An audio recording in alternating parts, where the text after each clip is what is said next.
हे YouTube family, नमस्कार YouTube family. तर आज आपण बनवतो चकली.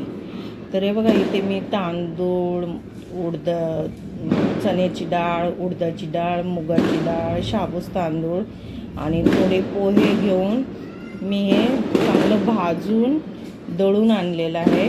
आता आपण जेवढं हे पीठ असेल तेवढं पाणी ठेवायचं. बघा, पाणी ठेवलं, त्याच्यामध्ये आपल्याला किती ग्लास आहे पाणी तेवढे एक चमचा आहे ना, खाऊचा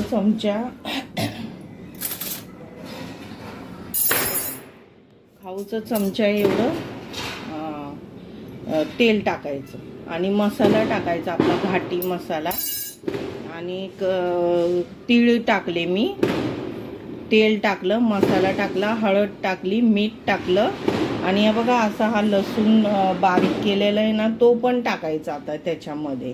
आणि नंतर मग हे पीठ त्याच्यामध्ये हे करायचं, वाफवायचं. आणि मग आपण चकली